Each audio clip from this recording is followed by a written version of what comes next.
Welcome to our channel. నేను మీ Naveen. Avatar 3 cinema భారీ అంచనాల నడుమ రిలీజ్ అయిన తర్వాత అఖండాకి పోటీ వస్తుంది, అఖండ కలెక్షన్స్ కొల్లగొడుతుంది అనుకున్న నేపథ్యంలో ప్రస్తుతం రిలీజ్ అయిన తర్వాత టాక్ మాత్రం విభిన్నంగా ఉంది.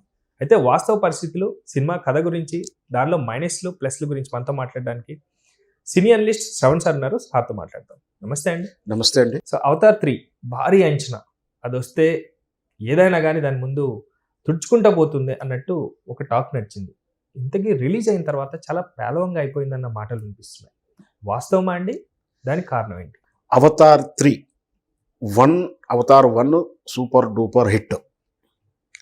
అంటే మొదటిసారిగా వచ్చినప్పుడు అంచనాలకు తలకిందులుగా ఉండడం, ఒక కొత్తతనం కనిపించడం, కథలోనూ కొత్తదనం, కథనంలోనూ కొత్తదనం ఉండి ఇంట్రెస్టింగ్గా ఉండడం, ఒక గ్రహానికి వెళ్ళి మనకన్నా 200 సంవత్సరాల తర్వాత ఏం జరుగుతుంది, అప్పుడు వేరే గ్రహానికి వెళ్ళినప్పుడు మనలాంటి మనుషులు కాక అక్కడ ఇంకొక రకమైనటువంటి జీవులు మనుషులు ఉన్నారు అనే ఇంటరాక్టివ్ స్టోరీ తోటి వచ్చినటువంటి అవతారు. ఇది బేస్ కాన్సెప్ట్. దాని వెనక అవతారు డైరెక్షన్ చెప్పినప్పుడు ఐదు సిరీస్ ఇస్తున్నానని చెప్పానంటే పంచభూతాల మీద తీస్తున్నాడు. గాలి, నీరు, అగ్ని, ఇప్పుడు ఇచ్చిన అగ్ని, ఫైర్ అండ్ యాష్. సో అంతవరకు అప్పుడు సూపర్ డూపర్ హిట్ అయింది. దాంతోపాటు విజువల్ ఎఫెక్ట్స్, విజువల్ వండర్స్ అది యాడ్ అవ్వడం వల్ల ఆ సినిమా సూపర్ డూపర్ వచ్చేసింది. అప్పుడు 1 విడుదలైనప్పుడు మనకున్నటువంటి తెలుగు అంటే కంపిటేటివ్గా ఏం సినిమాలు కూడా లేకపోవడం. సో ఏది జరిగినా కూడా సినిమా అయితే బాగుంది. టెక్నికల్ వాల్యూ ప్రకారం చూస్తే అద్భుతంగా ఉంది. మనకన్నా కొంచెం అడ్వాన్స్గా ఉంటుంది ఏది అవతార్ 1 వచ్చిన పీరియడ్కి చూస్తే.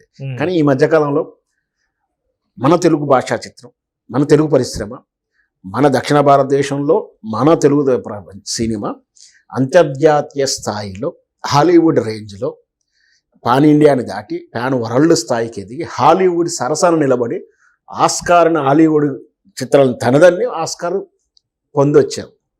అంటే మనకు టెక్నికల్ వాల్యూస్ మనం కూడా అలవాటు చేసుకున్నాం, మన ప్రేక్షకుడికి అలవాటు చేసాం. సో ఆల్రెడీ టెక్నికల్ వాల్యూస్ చూసిన సినిమా అప్పుడు అవతారు ఇప్పుడు కొంచెం పేలగా అనిపించడం ఒకటి. ఆ రోపు ఈ సమయంలో తెలుగు ప్రపంచం అంతా ఇండియా సినీ ప్రేక్షకులంతా కూడా అఖండ తాండవంలో ఉన్నారు. తాండవం చేస్తూ ఆనందకేలు ఉన్న సమయంలో ఆ సినిమా రావడం, యాష్, అదే Avatar 3 fire and ash coincident అండి. ఈ సందర్భంలో మనం విషయం చెప్పాలి. అవతార్ 3లో ఫైర్ అండ్ యాష్ అంటే బూడిదే, అఖండాలో చితాభస్మము అనేది క్యారెక్టర్. రెండింటికి డిఫరెన్స్ ఉన్నాయి. అది బూడిద, ఇది బూడిద అయినా ఈ బూడిద చితాభస్మం బూడిద మనకు దైవ సమానం, పవిత్రమైనది, విభూతిగా రాసుకుంటాం.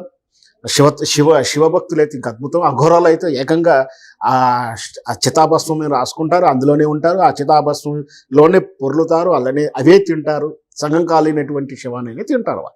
సో అది శివునికి మమేకం చేసుకోవడానికి, శివునిలో ఐక్యం కావడానికి కనుక ప్రాథమికమైనటువంటి భావజాలంతో జరుగుతున్నటువంటి విధానం.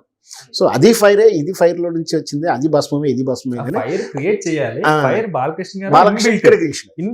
ఈ తాండవం ఈ తెలుగు ప్రేక్షకులు ఇది ఈ యాష్ ఏదైతే ఉందో చితాభస్మంలో ఏదైతే అఖండ అఘోర క్యారెక్టర్లో బాలకృష్ణ గారు చేసిన విన్యాసాలు, ముందు అవతారి చేసినటువంటి విన్యాసాలు పేలగా అయిపోయినాయి.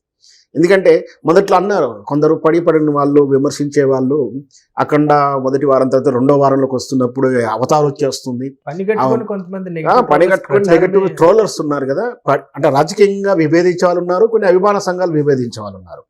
వీళ్ళు ఏం చేశారు, 2వ వారంలో అవతారం వచ్చేస్తుంది, కలెక్షన్ పడిపోతాయి అనుకున్నారు, కానీ వాళ్ళ ఇంకా పెరుగుతూ ఉన్నాయి.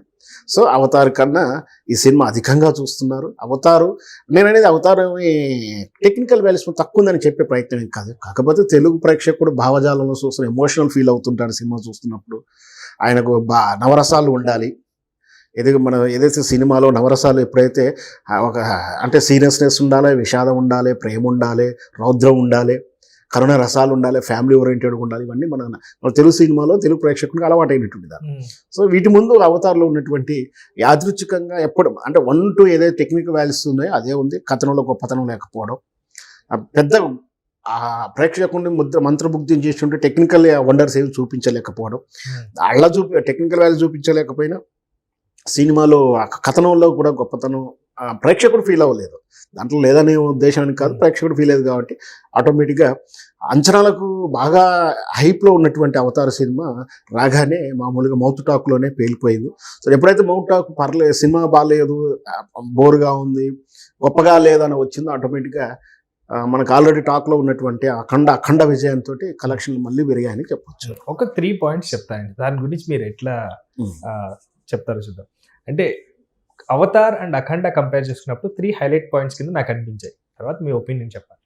ఒకటి, యాష్ అండ్ ఫైర్, బూడిద అండ్ భస్మం, అదొకటి కంపారిజన్లోకి వస్తాయి. అవతార్ 3, అఖండ 2, ప్లేస్లో కూడా అఖండానే సెకండ్ ప్లేస్లో ఉంది, అవతార్ 3లో ఉంది. నెక్స్ట్ ఇంకొకటి థర్డ్ పాయింట్, అక్కడ అవతారం క్రియేట్ చేశారు, పేరు బాలయ్య గారు అవతారం ఎత్తారు. 3 హైలైట్ పాయింట్స్, మీరేమంటారు? మంచి ప్రశ్నలు చెప్పారు, మంచిగా కంపారిటివ్ ఉంది. మనం మొదటిది అయితే ఆల్రెడీ చెప్పాము, యాష్ చితాభస్మానికే పవర్ ఎక్కువ, సెంటిమెంట్ ఫాల్ ఎక్కువ, వాల్యూ కూడా దానికి ఎక్కువ. ఈ ఫైర్ యాష్ అంటే ఏ చిన్న యాక్సిడెంట్, ఫైర్ యాక్సిడెంట్లో వచ్చేటప్పుడు కదా అది చూసినప్పుడు. ఇకపోతే అఖండ 1 and 2 ఇది అద్భుతంగానే ఉంది.